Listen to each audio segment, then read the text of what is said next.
Hello and welcome to a new jungle tutorial. My name is Virkayu, and in this video we will be discussing all the different aspects of counter jungling and jungler tracking. I'll give you the tools you need to shut down the enemy jungler, keep track of his early game movements, and deny those crucial early game camps that can help keep your laners free of ganks and let you exert more pressure on the map. Counter jungling can be loosely described as any action that impedes the progress of the enemy jungler in some way, whether that be simply invading for the purposes of winning a fight, or simply to maintain control of their jungle camps to keep them in an experience and gold deficit. For this video, I've categorized counter jungling into three broad categories: aggressive, reactive, and predictive. We will begin by talking briefly about initial clears and buff steals before heading into the three main categories, where discussion involving tracking the enemy jungler will be explained also. Every bit of counter jungling you do can fit into more than one of these categories, and we'll look at some example of those as well. Now, first buff counter jungling works even against cheese picks. If you are the right champion and can farm fast enough like Warwick, you can interrupt the predictable Ivan blue steal, or quickly steal Shaka's red right from under them. In this example, I know Shaka is starting blue by top lane showing late and bot lane arriving on time. This means that one of two things will happen. One, he goes and tries to invade and steal my red, or at least get some sums from me, or two, he moves into his wolves before directly heading to his own red, in which case not invading whatsoever. As I am Warwick, it means it doesn't really matter what I do, because in both examples I have enough time to steal his red and get out. If he takes mine, it's okay, I avoid any cheese and I at least get my red buff. If he doesn't take my red, well then I have the opportunity to 3-buff him. So keeping track of who you are against and what their starting point is extremely important in terms of how you handle cheese picks. In this Volibear vs Jarvan example, the matchup isn't based around us really buff stealing or counter jungling each other at level 1, but as you can see here, Garen, their enemy top laner, comes from an angle indicating that he went through our top tribush. This, coupled with the fact that their bot lane shows immediately with the wave, means that Jarvan is probably trying to be cheeky while stealing my red buff. I head down immediately and return the favor.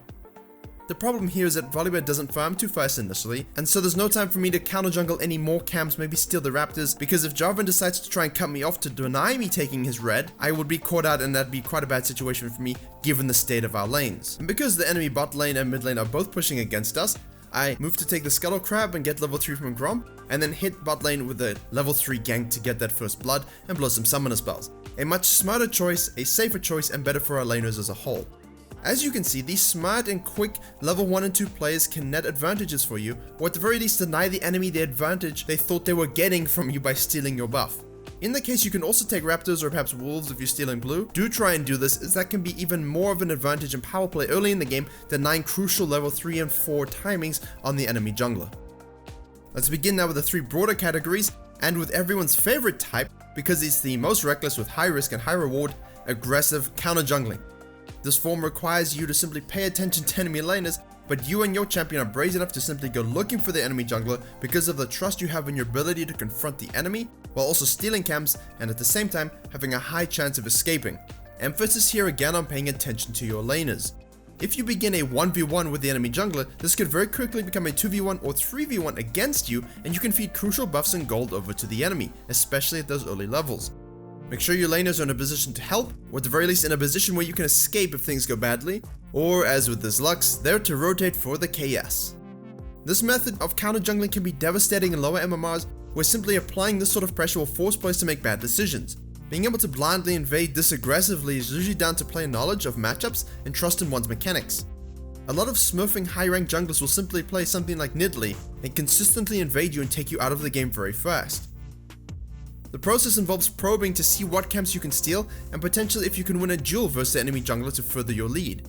Champions like Kayn and Nidalee excel at this because of their unparalleled map manipulation and fast farming. Kayn also has that added benefit of being able to scout with his E. When aggressively invading, you always want to gain some sort of advantage, and that can be as small as simply leaving wards behind so the next time the camp spawn, you can be there to spring a trap, and this plays a huge proponent in locating and tracking the enemy jungler as well, which is crucial when you are the one looking to apply that counter jungling pressure. So, if you move to counter jungle and no camps are up and you don't find the enemy, you have gained two advantages. One, you know that the enemy jungler is on the other side of the map or back in base, so you can ping out this information to your team, and two, you have the respawn timer so you can plan your next counter jungling invade properly. Once the icons for the camps show up again in the minimap, as I just said, you can collapse onto them with your team or by yourself on their location. If you want a more detailed example of this, look no further than my Canvas Nocturne battle where I detail exactly how you can use this camp knowledge, vision, and spawn timers to track and shut down an enemy. Yes, this is the video on counter jungling, but that sort of in-depth breakdown includes a few other tips and tricks, so if you're interested in that, please see that video, link in the top right. Moving on now to reactive counter jungling. Reactive counter jungling is where an event happens on the map that opens up a path for you to steal an enemy jungle camp while they are off the field, whether that's them respawning, simply going back, or perhaps on another side of the map trying to gank or farm thanks to vision you've placed down. So when the enemy jungler is away from you and there's no pressure, that's what you're looking for in a reactive counter jungling situation. Let's transition with an example that can also be classified as aggressive. I saw the Jarvan bot side and heading back to his base. This gives me just enough time to do wolves and potentially grump depending on his exact back timing. It's a bit risky because mid lane is pushing against me, as is top, and if I get caught I don't have flash to get out. However, the blasting cone is available on the top side, so I know my escape route before I'm invading, and that's always crucial, especially when you're going aggressively. I see J4 coming up thanks to a ward I had placed, and fortunately I had left a small wolf behind when I did counter jungle that camp. That means he has to clear it and gives me time to finish the grump, hit the plant, and run like only a bear can to safety. The angle I took means that I also avoid getting hit by the Scry's bloom because most of the time they would think you'd be walking back across the river into your own jungle. Things like that are risky, and even if you manage to get out, you better be well aware of the situation on the map. I'm able to clear my own red side after this and have a nice lead on the Jarvan. In the next example, I decide to go aggressive knowing that the enemy Jhin has burned his flash and I had that advantage on him. I catch him in a bad position, hide engage, slap him around with my paws, and then immediately turn to his raptors. It was an aggressive counter jungling move that led to a reactive counter jungling camp steal. And once again I leave behind a small monster to deny him that crucial golden XP.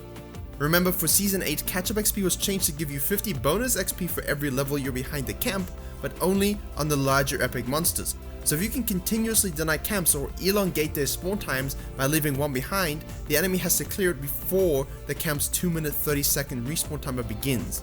While this might have a bigger effect later on because the catch-up XP will be greater, you're denying them that XP at the moment, which means it gives you a window where you have a lead on them for ganks and counter ganks. You're keeping them away from any potential catch-up XP for as long as possible. Of course, if you are a fast farmer and you plan on invading a lot and keeping track of the enemy spawn timers, you can clear the full camp and make sure you're back there on spawn at the exact moment it comes up. Now that we've sort of explained a little bit about catch-up XP, leaving a camp behind, as well as using an aggressive move to lead to a reactive move, let's talk more in depth about reactive counter jungling in general.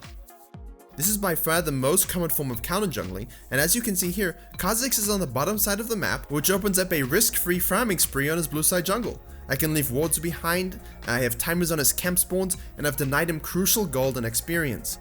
I will hit level 6 in this game way before him and can use that to my advantage and my laner's advantage. Even as Maokai, I see this Volibear ganking and diving top, so I immediately turn to his wolves and grump. It's worth noting that in this case he most likely would steal my wolves and grump in return, due to the fact that my top laner was respawning and there was no wards or anyone up there threatening him. Furthermore, if the enemy jungler has a bad gank on the map, gets caught up by a mid laner, and their second buff rotation is spawning, that's free for you to take. It's important that you plan your pathing around those second spawns, and now you can use your ultimate and unique pathing to get a successful gank off in the bottom lane or elsewhere. As usual, keep an eye on enemy laners, but usually this sort of counter jungling possesses the least risk as you are making a counter move because of activity on the map. You're not blindly checking, you're only reacting to something where you know you're going to have a numbers advantage or an advantage yourself. If we are to combine everything we've learned so far, you would arrive at the third category, predictive counter jungling. Why? Well, because it involves you or your team making an aggressive move to ward and collapse on a known camp spawn. Most of the time this is a buff, especially on the second or third rotation. In this first example, I've pinged my Singe to ward and pay attention to the Warwick coming topside because he started his blue buff and the second rotation will be up soon, so he might try a gank just before that. Singe reacts nicely, we see the Warwick, we collapse, and we're able to remove him from the map at a crucial juncture. I clear his wolves, and because I'm unsure if he will return directly to his blue, I move around the long way, and as this clear Warwick will be doing his red before coming up to his blue, I make sure to steal it just in time to make sure I can escape and defend my own jungle. I make sure to retreat and take my camps before going back to base, otherwise it would be way too easy for him to counter jungle me. I hit the plant to let him know that I see him, and to deter any further invade. Of course, you can ping your team, communicate in chat, and make sure that your team is in a position to help you collapse on any roamers and group up to take the enemy's second buff. Also, please be sure to recognize which lanes are able to rotate to help you or collapse on you if it's the enemy, because if the enemy team is in a position to collapse on you first, you can really lose a lot of momentum by being too aggressive with your counter jungling.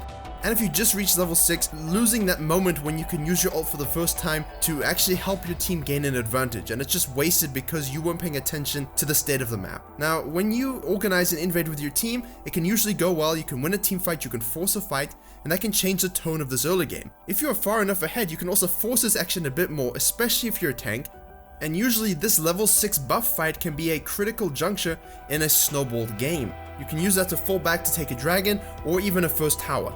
Predictive counter jungling is best done when you are much stronger, you have vision control, or at the very least a timer on a camper buff. And finally, it's a great way to force a fight when you're ahead by having your team move with you, especially in pushing lanes, to deny the enemy jungler even further. And finally, just a note on once you progress past this early and mid game phase, and you're starting to get into the meat of the game where people are grouping, skirmishing, and taking towers, counter jungling can become an easy thing to do as you continuously push the enemy back towards their base, giving you the room to roam, farm their camps, and leave vision down, effectively slowly starving them out. It's actually a crucial aspect of lower MMRs where people might take a tower or two, but instead of, further punishing the enemy jungler by taking their camps, they sort of just retreat into their own jungle. If you've won a fight, if the enemy jungler is dead, if you've just taken a tower, and you have enough HP and safety, take camps on your way out. This can happen when you're taking an inhibitor, when you're using the Rift Herald, or whatever situation presents itself where you can further deny them. Okay, I know this is rather a simple concept in general. I just wanted to label some of these things that you might be doing already so that you can be more aware of them in-game. And when you are more aware of things in-game, more aware of what you're actually doing rather than mindlessly walking around the map, when you watch your replays, you can actually put names and points to what you are doing right and what you are doing wrong. So hopefully this video can help you out in that aspect also. And if you weren't a counter jungler before, I hope this is enough information for you to reconsider how you do it and enable you to play the game at a level above your competition. Thank you very much for watching. Please like, share, and comment. Don't forget to subscribe for more videos coming soon. And as always, I will see you all in the next tutorial.